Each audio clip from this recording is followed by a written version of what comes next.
murakoze nyakubahwa perezida wa repubulika nitwa Scovia ndi umwanditsi w'ikinyamakuru Mama mu Rwagasabo. I see you every day on the media, on the social media, yeah.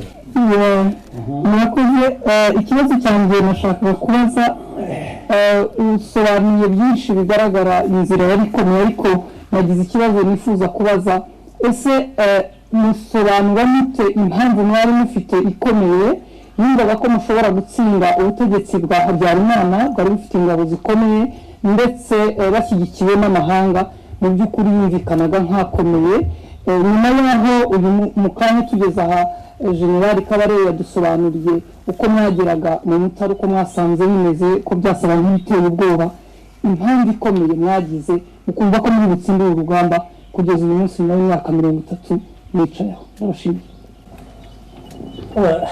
Ndakubwiye kuri ntabwo ari science ngo muri science narabira nkasanga turi butsinde cyangwa ntabwo ari it's not anything ntabwo nta kintu cyari gihari twemeza ko turi butsinde kirenze umutima wacu kuvuga ngo natsinda ntatsinda ngomba kurwanira ukuri kwanjye. Nicyo umuntu yashingiye ibisigaye bikubakira aho ngaho.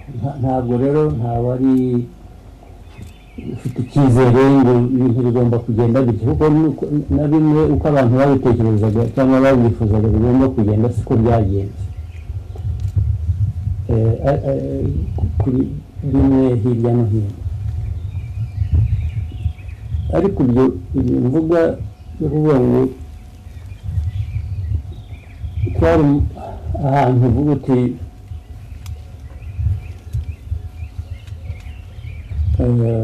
bijyanye n'atangireho ndabona navuze icyongereza ndivuga mu kinyarwanda ari uvuga uti ariko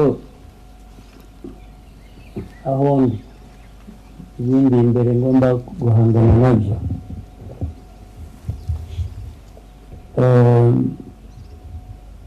mfite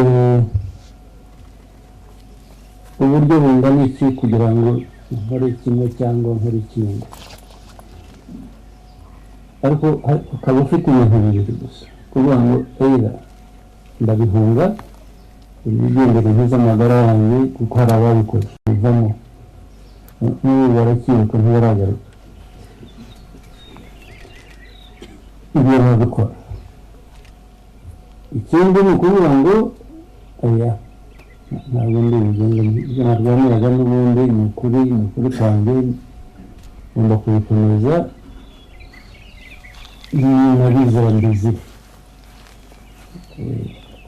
ibintu bibiri rero urahunga cyangwa urasigara uhangana n'ikibazo. Ibi byo guhangana n'ikibazo byari mu bantu benshi nicyo cyiza cyabyo byari mu banyarwanda benshi ntabwo bari bake abahunze mirongo ine bake kurusha abasigaye bahanganye n'ibibazo. Muri uko guhangana n'ibibazo nyine ugomba gukoresha ubwenge, noneho gukoresha ubwenge ese uhangana n'ibibazo ute guhitamo inzira uhangana nabyo nayo noneho niho hazira gukoresha umutima n'ubwenge bikaguha icyo gukora bitewe n'icyo ufite n'icyo uzi ku mwanzi n'uburyo bwo gukoresha kugira ngo utsinde ari urugamba rumwe hano cyangwa ahandi cyangwa utsinde urugamba runini rwo kurangiza ikibazo cyose.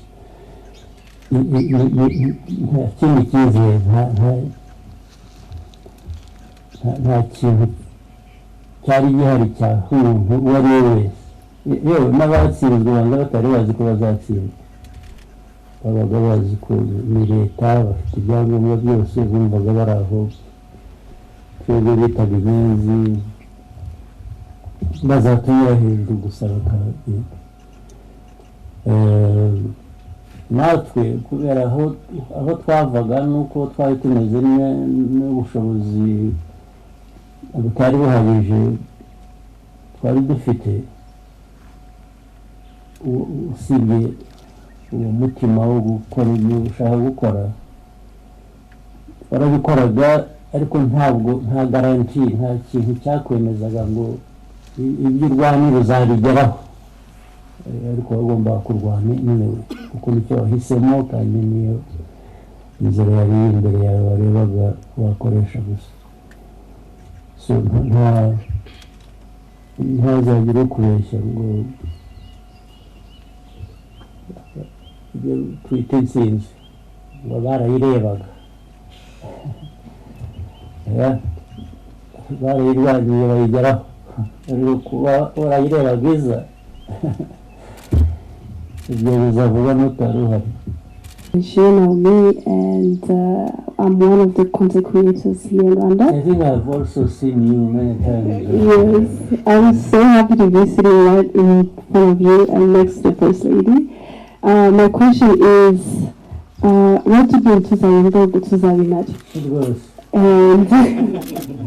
And some of us here are making livings through social media. What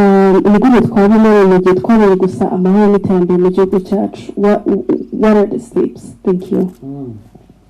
Good. First of all, it is to know the story. No kumenya, ugomba kumenya nibyo wasanze ari byiza muracyari bato nyine bimwe mugenda mubyumva ariko mukwiriye kubyumva mukwiriye no kubimenya mukamenya ngo ibi byiza ntabwo ari uko byari bimeze imyaka 30 ishize. Then the question is byagenze gute kugira ngo tube dufite ibi byiza. Immediately also what kicks in kiza noneho umutwe wawe ni ukuvuga ngo ariko ko dufite aya mateka asa cyane kandi tukaba dufite ibi byiza bimeze gutya ariya mateka mabi yazagaruka. So none igikurikiraho ni ukurinda ibyo byiza ufite. Kubirinda gute rero hari uburyo bwinshi. Kubirinda even by shaping the opinion, facts, evidence, and explanation. Nkuvuga ngo ikintu ni cyiza umbaje uti ni kuki ari cyiza nabikubwiye. I will give you evidence, I will give you a fact, I will give you why I believe which is. So mu byo mukora rero nyine naho ngaho iyo byageze ahandi noneho usubira mu mateka ukareba mu mateka bitani pages ukareba ntabwo ibyiza byikora ntabwo ibyiza biva muri opinion gusa ngo no mu opinion hari intambara nabyo buri munsi you wake up ready for a fight of some kind, right? Yes. Numvuga nabi niyo waba utavuze igihugu nabi numvuga nabi turahangana ndikubaza impamvu mvuga nabi kandi ugene izindi ntambara zibaho ni izisanzwe z'amasasu noneho zirimo no kubura ubuzima ibyo nabyo ntawe ubihejwemo ibyo nabyo hari ababyitabira so nibyo rero cyambere ko byose bihera ku mutima wawe n'ubwenge bwawe n'ukuntu utekereza na precisely nka bya muzabimbwa muzabintari ukuvuga ngo kubimbwa baho utagira opinion utagira umuntu yagutuka utya musore akaba ariwe apologize no you don't apologize no so kuba intare mvuga ari guhangana n'ikibazo cyawe ku giti cyawe cy'umuryango wawe cy'igihugu bakigira icyawe nibura gutanga umusanzu mu kuyikemura. Murakoze cyane, Your Excellency. Turafata the bonus question mwaduhaye. Byuka vuba. Yes. Murakoze, nitwa Kwizera Josue, aba ndi umunyeshuri muri UR, ariko nanone nkankoresha social media ku izina rya Byuka vuba cyasabura cyaryamye. Mu kiganiro cyabahuje n'abanyamakuru muri Byuka vuba cyangwa uracyaryamye? Yego. I think I've seen it. They're following that. Thank you, Mr. President. Ni wowe rero. Mu kiganiro cyabahuje n'abanyamakuru mwaka ushize muri 2023 banza no ku ifoto yawe iri ku ntuzi ukoresha ntabwo ari yawe rwose. Yego. Hariho undi muntu. Yego, nyakubahwa Perezida. Nibyo? Yego. Then I have followed. Thank you. Umunyamakuru wa TV1 KNC yabajije niba abanyarwanda dukeneye kwitegura igihe twaba duteye bitewe n'amagambo ari guturuka hanze, aho aravuga ko ashaka kuzatera u Rwanda. Nyakubahwa Chairman mwamusubije mubwira ko dukwiriye kuryama tugasinzira, tukongera tugasinzira nta kibazo dufite. Mu kumusubiza twebwe twaragiye nyine nta kibazo dufite, turaryama tugasinzira. Ariko nifuza kubaza urubyiruko rushaka gukomeza kuryama ariko rukaryama hari icyo ruryamanye, ku buryo igihe telefone yazasonera utazakenera undi muntu ubigisha gukotana. Mwaba muruteganyiriza iki? Murakoze cyane. Byarateganyije, byararangiye.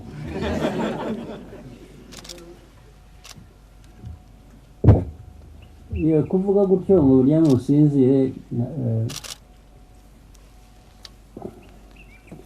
ni ukutabiha umwanya urenze uwo bikwiye, ariko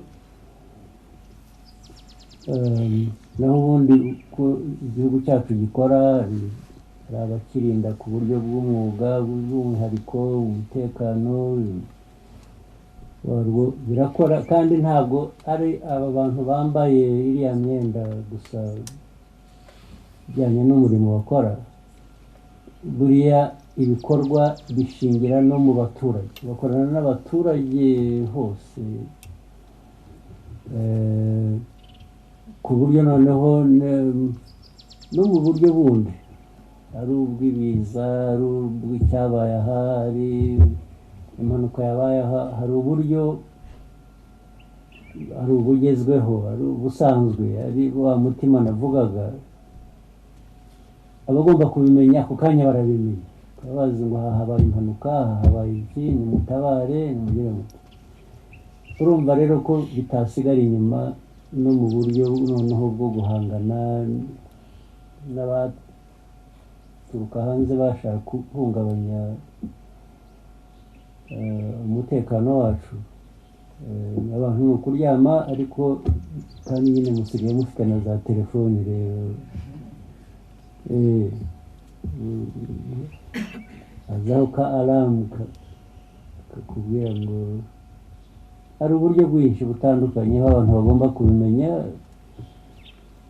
Noneho hari n'ubundi buryo ugomba gutegura abo ngabo bagomba kugira icyo bakora bashoboye aho ariho hose. Ariko message iri ari muryame musinzire wazi guhumuriza abantu, but at the same time bivuze ngo niyo ubwo harimo noneho hari abavuze iby'intare n'iki. Intare mwari mwayibona? Ariko uzayirebe uhora usanga isa n'isinziriye, ariko burya ntisinziriye. Niyo ukandagiye gusa ukumva irabyuka, ariko ikindi gihe ibisinziriye.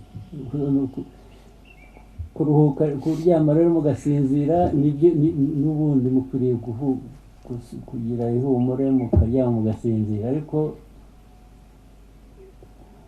muri mwe iyo akantu gakomye bakanguka sibyo naho ibi bindi rero bya sakuza biriya rwose nabo kandi barabizi ni ukuvuga gusa ko abashaka mujya mu makuru mugasubizanya baratukana bagashaka ko basubiza nawe ukandura nkabo barabihorera ariko iyo yarenze umurongo barabizi ikibabaho. wari uzi ko Feza Market ari igisubizo mu kugufasha muri serivisi z'ubwikorezi buva cyangwa bujya hirya no hino ku isi nko mu Bushinwa, Amerika, Dubai, Dar es Salaam, Mombasa ndetse n'ahandi ku isi. Muri Feza Market tugufasha kujyana cyangwa kuvana ibintu byawe hirya no hino ku isi. Akarusho kandi izo serivisi uzibona nk'uwibereyeyo kuko dufite abakozi hirya no hino ku isi bagufasha mu kubona serivisi byoroshye. Ikindi kandi nuko muri Feza Market tugufasha guhahira ari hose ku isi mu buryo bworoshye kandi icyo waguze tukakigugereza iwawe. Ucikanwa duhamagara kuri nimero 0788366117 cyangwa udusura aho dukorera imbere ya Stade Amahoro tugufashe. Andukana na babandi babeshya ababona ishwa deal bamaze kugeza benshi ku nzozi zabo. Aya mahirwe mboneka rimwe ntagucike. Ubushobora kubona akazi cyangwa kuminuriza byoroshye mu bihugu nka Canada na Amerika ubifashijwemo na Niyo Travels. Izi nzobere zigufasha kandi kubona visa, inguzanyo yo kwiga no kubona amashuri meza muri Amerika n'Uburayi. Si bigusa kuko ushaka no gutembera, kubona akazi no gukora business byose babikugiramo neza kugeza ubonye visa. Kabya inzozi zawe zibimamo hamwe na Niyo Travels. Ku bindi bisobanuro wabahamagara cyangwa ukabandikira kuri nimero ubona kuri ekara yawe. Niyo Travels, amahirwe yawe kuri inshuro ari imbere yawe.